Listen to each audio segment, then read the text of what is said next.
The bigger the beast, the fatter the paycheck. In this world, elite monster hunters don't do charity. They kill for cash, ripping through demons just to stack their bags.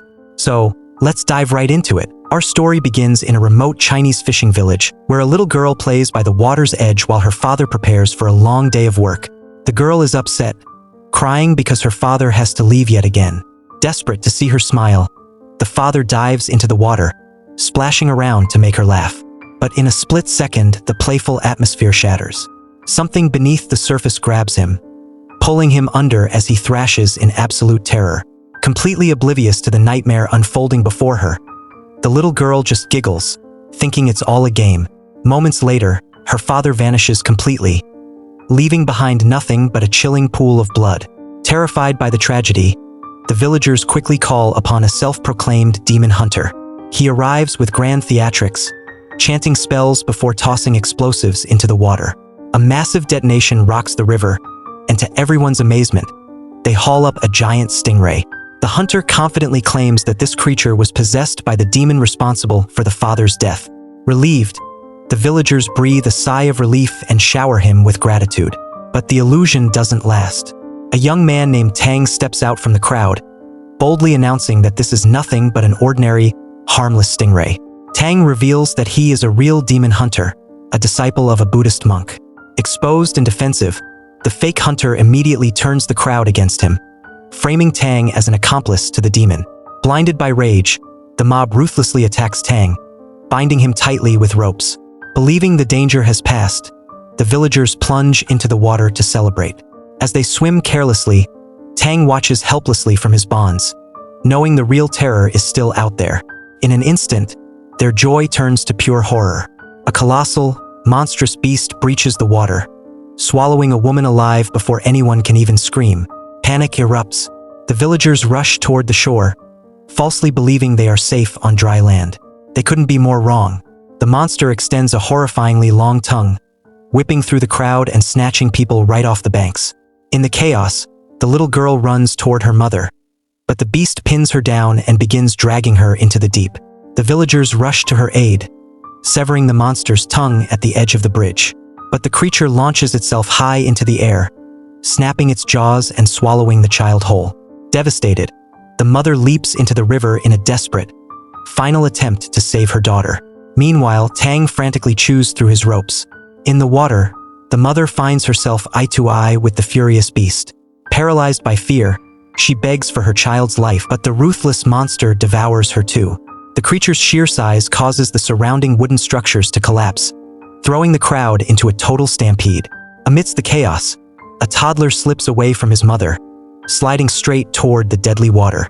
Having finally broken free, Tang leaps onto the edge of the wooden platform, tilting it just in time so the baby slides right into his arms. He safely returns the child to his mother, catching a glimpse of the fake hunter cowering like a coward. Suddenly, a massive, heavily built woman charges through the screaming crowd. Every stride she takes makes the ground shake like an earthquake. As the heavy-set woman crashes into the river, the impact triggers a massive shockwave, launching the beast high into the air. Before the fraudulent demon hunter can even crawl away, the monster falls straight onto him, crushing him instantly. Slowly, the terrifying beast begins to shrink, its scales and teeth dissolving until it transforms into a completely ordinary, innocent-looking young boy. Realizing this child is the demon responsible for the horror, the enraged villagers surge forward to kill him. But Tang steps in, blocking their path. He insists there is a better way to save his soul. Pulling out a set of musical instruments and a book titled 300 Nursery Rhymes, Tang sits down calmly. He believes that the pure melody of these songs can purge the malice from the demon's heart and restore his goodness. However, when Tang begins to sing, his performance is so brutally off-key and chaotic that the villagers and the demon are left utterly bewildered. Instead of being pacified, the demon is driven into a frenzy of rage. It brutally beats Tang, smashing everything in sight until Tang is staring death right in the face. Just as the end seems near, a fierce woman bursts onto the scene. She tackles the demon, unleashing a relentless flurry of strikes that completely overwhelms him. With a swift, magical flourish, she traps the creature inside an enchanted cloth, which instantly shrinks into a harmless little doll. The warrior reveals herself as Miss Duan, a renowned and formidable demon hunter. When Tang proudly shows her his ultimate weapon, the book of nursery rhymes, Duan bursts into mocking laughter. The villagers hail Duan as their true savior, leaving a defeated Tang standing in the shadows. Broken by his failure, Tang returns to his master, who reminds him that turning absolute evil into good is never an easy path. But there is no time to rest. The master reveals a new threat, a demon lurking in a nearby restaurant with a sickening secret. It feeds its customers human flesh. Under the cover of darkness, Tang enters the restaurant to find patrons merrily feasting.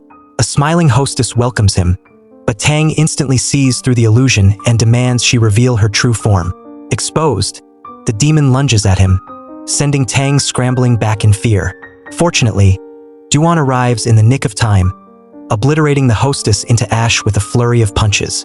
Utilizing her powerful flying rings, Duan begins tearing through the hidden demons in the room. When Duan demands their leader show himself, a young man attempts a stealth attack from behind. Duan counters instantly, engaging him in a brutal martial arts duel. Overpowering him, she lands a devastating blow that sends him flying, followed by a rapid volley of rings straight to his face. The impact tears away his human disguise, exposing a hideous, monstrous pig demon. Armed with a heavy weapon, the pig demon deflects Duan's attacks, pressing forward relentlessly. He unleashes a lethal strike that Duan barely evades, though it tears into her skin. Using the momentum, Duan strategically leaps behind the beast and delivers a powerful kick, forcing him entirely into his true, giant demonic form. She pins his arms, paralyzing him, and screams for Tang to help. What happens next is a total nightmare for Tang. Duan has trapped the demon's soul in its throat, and Tang must suck it out through the beast's mouth. Paralyzed by the creature's horrifying visage, Tang freezes. But fate takes a bizarre turn. Tang slips, tumbling straight forward until his lips accidentally lock with the demon's, pulling the soul directly into his own mouth. Duan quickly retrieves the soul from Tang and seals it in her magical bag. However, the pig demon's rage makes him grow to a colossal size, shattering the entire building and forcing them to flee for their lives as the restaurant collapses. They escape to a nearby riverbank, where a wounded Duan collapses in pain.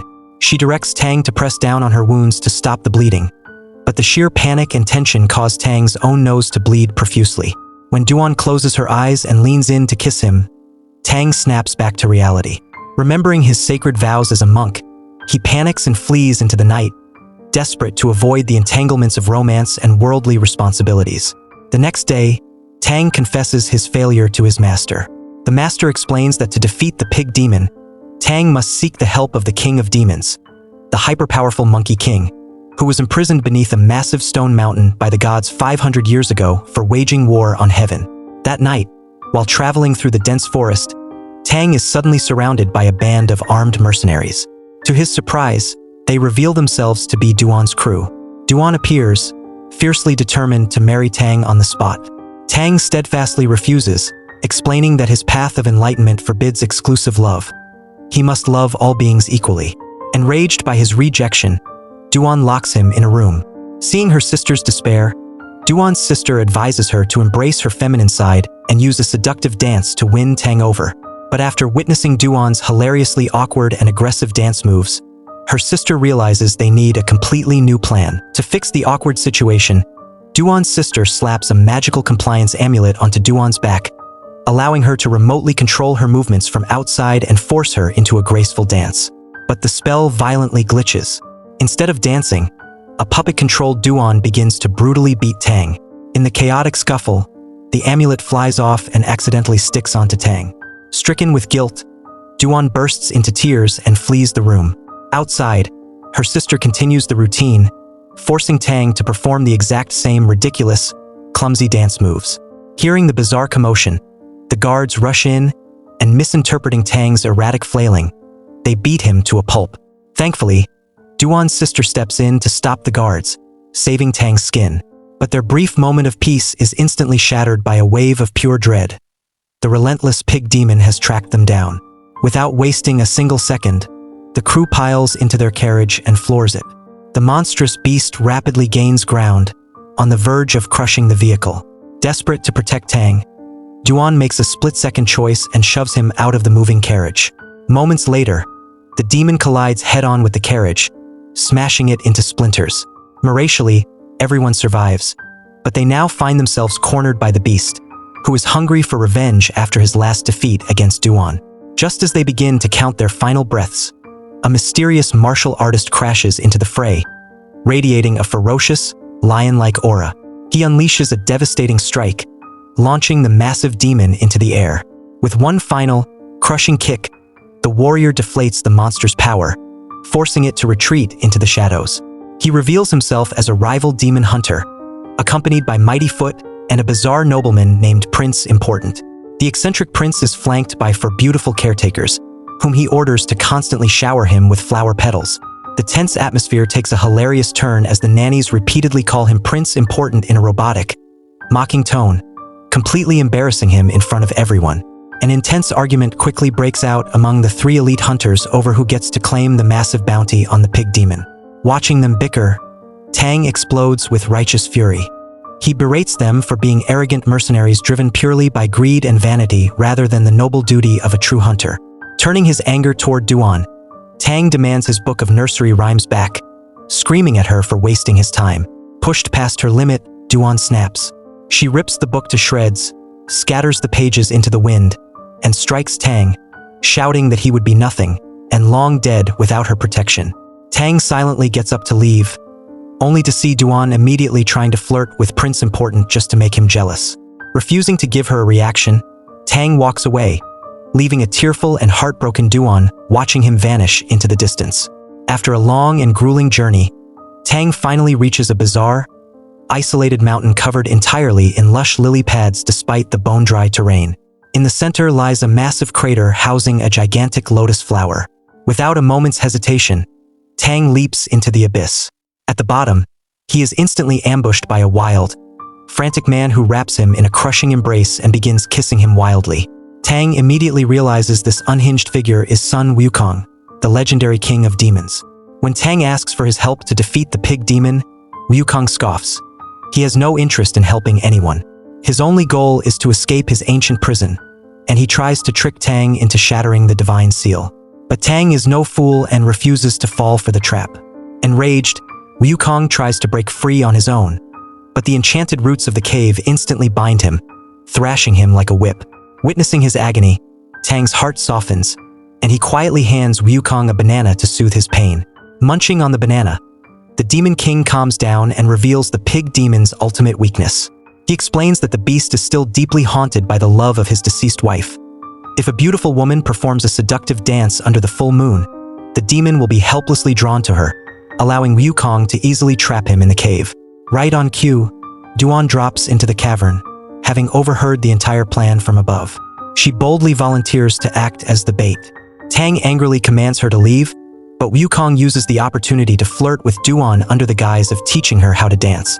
The blatant jealousy written all over Tang's face makes it undeniable. Deep down, he has fallen completely in love with her. When night falls, the full moon illuminates the cavern.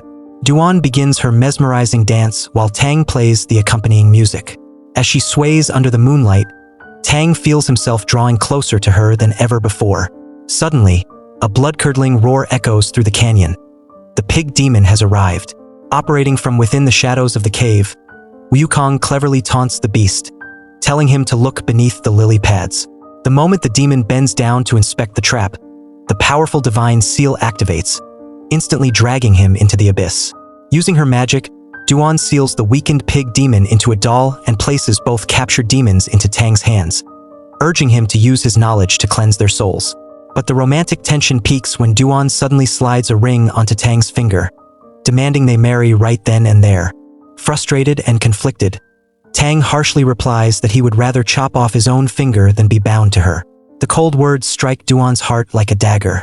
Swallowing her tears, she quietly reclaims the ring and hands him a gift, his nursery rhyme book, which she had meticulously pieced back together page by page. Still blinded by pride and his sacred vows, Tang coldly rejects the book as well, turning his back on her once more. Seeing Tang's heart turn to stone, Duan leaves in tears, swearing she will never pursue him again. Tang steps out of the cavern, staring into the night, quietly agonizing over the pain of rejecting his true love. Seeking to exploit his vulnerability, Wukong asks Tang for a small favor, to cut the single lotus flower blocking the cave entrance so he can catch a glimpse of the moonlight. Trusting him blindly, Tang severs the stalk. Instantly, a fatal trap springs. The surrounding lily pads erupt into a violent inferno, and Wukong bursts into a maniacal, demonic laugh. Shattering his 500-year-old divine prison in an explosion of fire, the Demon King lands right before Tang. He tosses the monk into the air like a ragdoll and mocks him for being so incredibly naive. Tang remains completely unfazed. Looking Wukong dead in the eye, he declares that the demon is still a prisoner, for Buddha sees everything. Enraged, Wukong savagely tears at Tang's hair until the monk is left entirely bald. Before he can finish Tang, the 3 elite demon hunters ambush him. The Fist of the North Star charges, but Wukong lunges like a wild beast, tearing into the hunter's throat and killing him instantly. Mighty Foot unleashes his ultimate technique, expanding his leg to the size of a school bus to deliver a crushing kick. Wukong is thrown back but immediately counters, piercing straight through the giant foot and launching the old man into Prince Important. The prince retaliates by summoning a torrential storm of swords. Wukong shatters them mid-air with his bare hands. When the prince combines the remaining blades into one final, colossal sword, it shatters like glass upon hitting Wukong. Unleashing a devastating sonic roar, the Demon King generates a shockwave that turns all 3 hunters to ash. As Wukong turns back to eliminate Tang, Duan leaps into the fray, acting as a human shield for the man who rejected her. She strikes with her flying rings, but Wukong easily overpowers her, delivering a brutal blow that sends her crashing to the ground. Tang crawls to her side as she takes her final, shallow breaths. With trembling lips, she asks, "Did you ever love me?" Completely broken, Tang weeps, confessing he has loved her from the very moment they met. A serene smile graces Duan's face as she passes away in his arms. Tang kisses her goodbye and places her ring onto his finger as a final token of devotion. Before he can even mourn, Wukong snatches her lifeless body, hurling it into the air and detonating it into a million pieces. But Wukong's triumph instantly turns to terror. Stripped of all earthly attachments, Tang sits in absolute serenity, chanting the mantras from his restored book. The sky tears open, revealing a colossal, golden Buddha staring down from the cosmos. The divine entity extends a massive palm toward the earth, setting the atmosphere ablaze. Refusing to yield, Wukong channels his ultimate demonic energy, transforming into a titanic, King Kong-like ape. He uses every ounce of his strength to hold back the descending hand, but against the infinite power of the divine, the Demon King is crushed like an insect. When the dust settles, Wukong awakens in a tranquil, altered realm, completely defeated. Tang takes Duan's magical ring and places it upon Wukong's head, morphing it into a golden hoop that tames the beast, sealing his allegiance as Tang's new disciple. Soon after, Tang's master declares that he is finally ready for his journey to the west, to travel to India and retrieve the sacred scriptures. Alongside his newly reformed disciples, Tang sets off, destined to alleviate the suffering of the world.